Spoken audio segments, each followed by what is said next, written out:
Ukraine की राजधानी Kyiv पर कब्जे के लिए रूस की तरफ से अब बेहद बड़ा मिलिट्री काफिला भेजा गया है। यूक्रेन रूस युद्ध का आज छठा दिन है और इस बीच जानकारी मिली है कि रूस का 64 किलोमीटर लंबा काफिला कीव की तरफ बढ़ रहा है। रूसी हमले के बाद से अब तक यूक्रेन की तरफ से भेजा गया ये सबसे लंबा मिलिट्री काफिला है। रूस यूक्रेन के बीच सोमवार को बेलारूस में बातचीत हुई थी, लेकिन इसमें कोई समाधान नहीं निकला। यूक्रेन चाहता है रूसी सेना पूरे यूक्रेन से जल्द वापस जाए। कुछ मुद्दों पर दोनों देशों के डेलीगेशन के बीच सहमति बनी, लेकिन अब जल्द ही दूसरे दौर की मीटिंग भी हो सकती है। वहीं रूस की सेना यूक्रेन की राजधानी कीव पर बमबारी कर रही है, तो वहीं खार्किव में भी संघर्ष जारी है। खार्किव में भी संघर्ष हो रहा है। इन सब के बीच संयुक्त राष्ट्र सुरक्षा परिषद ने इस मसले पर फिर से बैठक बुलाई है। एक तरफ युद्ध जारी है तो दूसरी तरफ दोनों देशों के बीच बातचीत भी शुरू हो गई है। वहीं ये जंग हर बीतते दिन के साथ खतरनाक होती जा रही है। पुतिन की ओर से बेहद खतरनाक संकेत सामने आए हैं। दरअसल पुतिन ने परमाणु प्रतिरोधी बलों को विशेष अलर्ट पर रखने के आदेश जारी किए थे। उनका कहना है कि पश्चिमी देश रूस के खिलाफ उकसाने वाली कार्रवाई कर रहे हैं। वहीं रूस के परमाणु धमकी पर कई देश नाराज हैं। तो रूस और यूक्रेन का वॉर लगातार जारी है। हालांकि कल जब बात की कि मीटिंग होगी, तो ऐसे में उम्मीद यही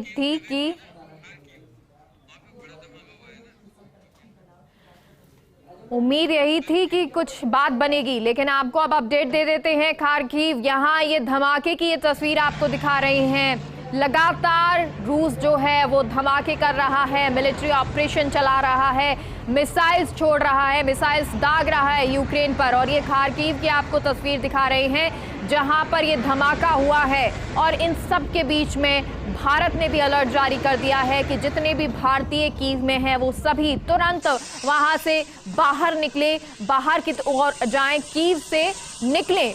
लेकिन ये तस्वीरें आपको दिखा रहे हैं, ये दोनों तस्वीरें हैं जो हैं वो तस्वीरें जहां धमाके लगातार यूक्रेन में गूंज रहे हैं।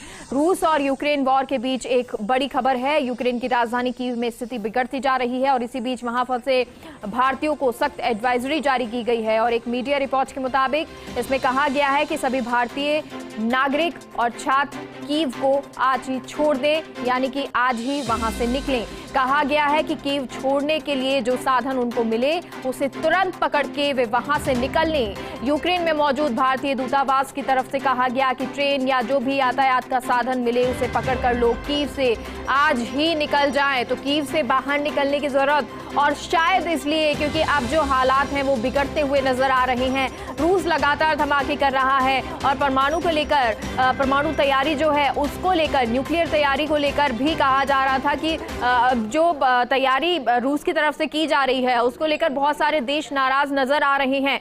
और साथ ही साथ ये स्थिति जो है 1945 जैसी ना रहे, इसीलिए कोशिश यही है कि बातचीत से संभव हो चीजें हल निकले। लेकिन रूस जो है अलग तैयारी कर रहा है और शायद जो स्थिति बिगड़ती दिख रही है उसको समझते हुए भारत सरकार ने ये एडवाइजरी जारी की है।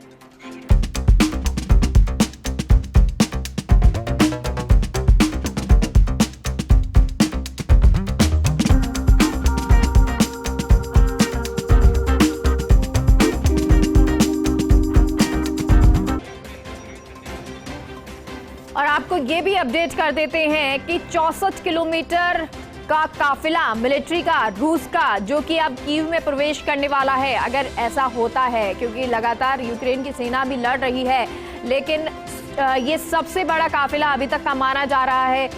कीव पर एक कोशिश जरूर की जा रही थी धीरे धीरे, क्योंकि अब छठा दिन है तो रूस की सेना की तरफ से कोशिश की जा रही थी कि कब्जा किया जाए। लेकिन अब ये एक बड़ा काफिला जो है, 64 किलोमीटर लंबा काफिला जो कीव पर नियंत्रण करने के लिए पहुंच रहा है। और रक्षा विशेषज्ञ हमारे साथ जुड़ गए हैं, देवानंद गुर्जर जी। देवानंद जी, अब जो हालात हैं वो बहुत चिंताजनक बनते हुए, क्योंकि एक काफिला जो है 64 किलोमीटर लंबा सेना का, मिलिट्री का, वो रूस का नियंत्रण करने के लिए कीव पर पहुंच रहा है। धमाके लगातार हो रहे हैं।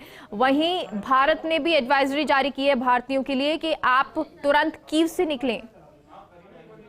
जी, मेरा ऐसा मानना है कि जो ये स्थिति है ये हम उम्मीद कर रहे थे ऐसा एक दो दिन में होने वाला है। और ये जो स्थिति आज बन के आई है, जैसा हम चर्चा कर रहे थे कि हमारे नागरिकों की सुरक्षा भारत के लिए सबसे महत्वपूर्ण है, और उस दिशा में लेकर के भारतीय सरकार ने जिस प्रकार से अपने मंत्रियों को यूक्रेन के इर्द गिर्द चार को भेजा है, तो मैं मानता हूं संवेदनशीलता तो है और नागरिक भी चाहते हैं हमारे सुरक्षित रहें।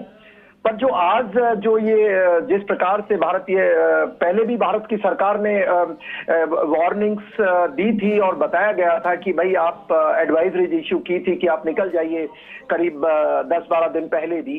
पर जो आज की ये बहुत एक अहम है कि आगे आने वाले 1-2 दिनों में क्या होने वाला है। तो जिस प्रकार से आपने खुद ने बताया कि बहुत लंबी लंबी कतारें देखी गई हैं बैटल ग्राउंड्स के अंदर, किस प्रकार से रूस की सेना कीव और उनके प्रमुख इलाकों में यूक्रेन के चारों तरफ तैयार खड़ी है। और जैसा हम लोग ज्यादातर मानते हैं जो इस युद्ध की स्थिति का मूल्यांकन कर रहे हैं, वो ये मानते थे कि रूस सिविलियन एरियाज में कोई भी नुकसान नहीं करना चाहता, कोलैटरल डैमेज, क्योंकि आफ्टरऑल ये यूक्रेन रूस का हिस्सा था। और वो बड़ा दुर्भाग्य है कि रूस के यूक्रेन के अंदर जो आज उनकी पॉलिटी है, उनके जो आज राष्ट्रपति हैं, किन कारणों से अभी भी नहीं समझ पा रहे हैं कि दुनिया नाटो ने उनका इस्तेमाल किया है, अमेरिका ने उनका इस्तेमाल किया है। ठीक है, बहुत बहुत शुक्रिया देवानंद जी आपका जानकारी के लिए।